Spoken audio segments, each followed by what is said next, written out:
Hello everyone. Today we will read a new poem of Robert Frost. It's from class 10th and it's Fire and Ice. Fire and Ice. I got नाम में paradox है.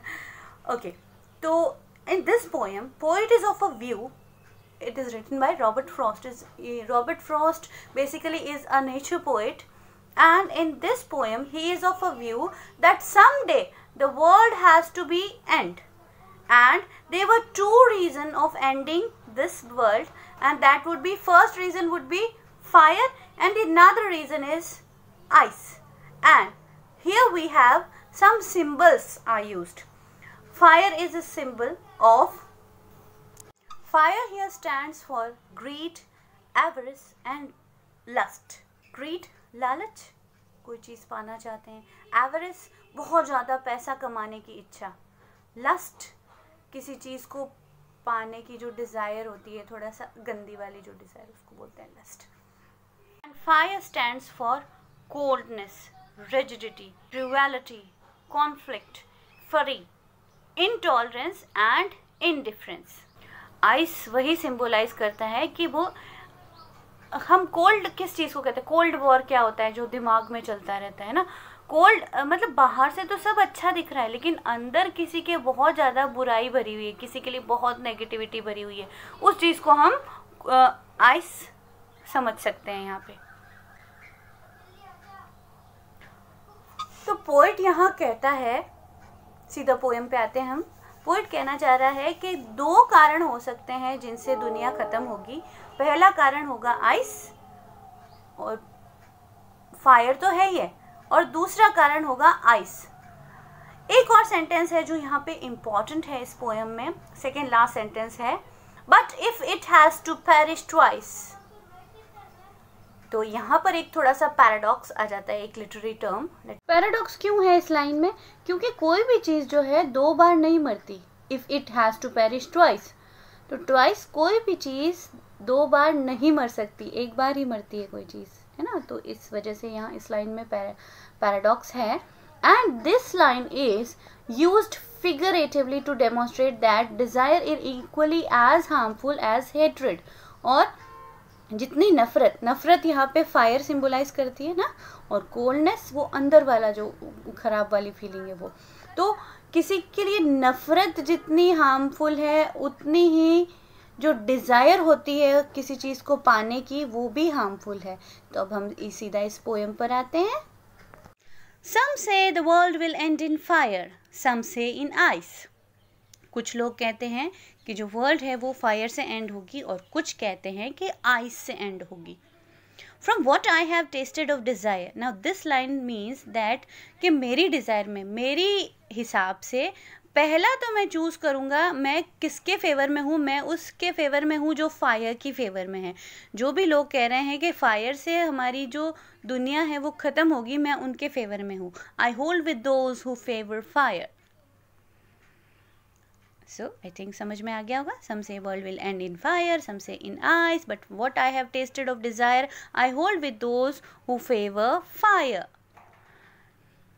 Now second जो paragraph है that was important, that is important actually. But if it had to perish twice, लेकिन अगर दुनिया को फिर से ख़त्म होना हो, अगर एक बार तो दुनिया फायर से ख़त्म हो ही जाएगी, लेकिन अगर फिर से अगर मौका मिले दुनिया को ख़त्म होने का, I think I know enough of hate. Hate ही बहुत है अंदर, दिल में जो नफरत है ना वो ही बहुत है. Enough of hate to say that for destruction ice is also great.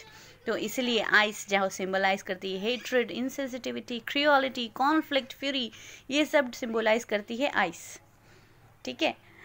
तो डिस्ट्रक्शन के लिए, तबाही के लिए, दुनिया की बर्बादी के लिए आइस ही बहुत है. ठीक है. हमें ज़रूरत ही नहीं है कि कोई बाहर से आके हमसे लड़ाई करे, हम लोग अपने आप में आपस में ही ख़त्म हो जाएंगे. Is also great and would suffice.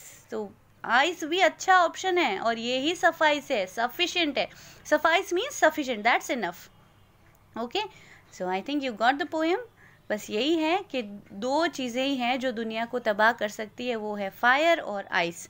Fire का मतलब होता है ग्रीड, एवरेज और लस्ट. इन चीज़ों को आप याद कर लीजिए क्योंकि इसी से ही हमारा आंसर बन सकता है.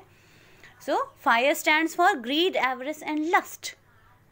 And ice stand for hatred, coldness. Coldness तो easy है ना, ice coldness.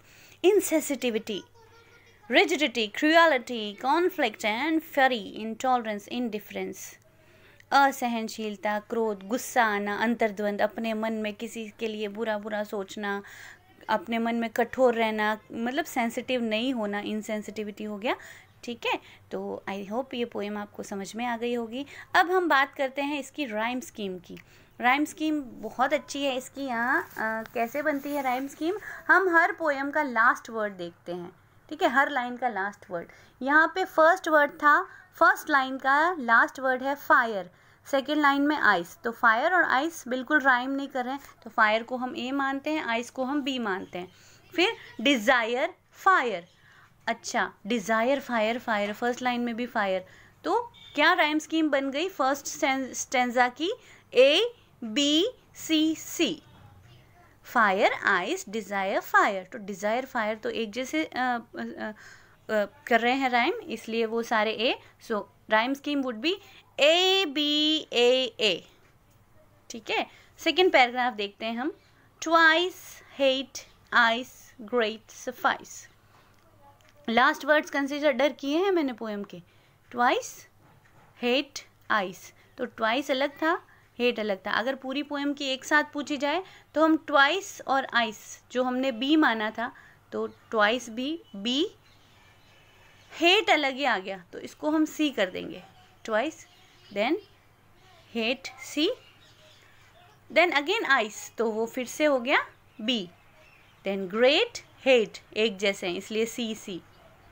एंड सफाइस फिर से बी.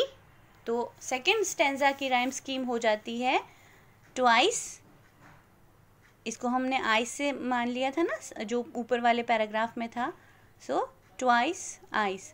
तो second paragraph, but if it had to perish twice, इसकी राइम स्कीम हम कैसे निकालेंगे, B C B C B. ठीक है, ओके. सो आई होप आपको पोएम समझ में आई.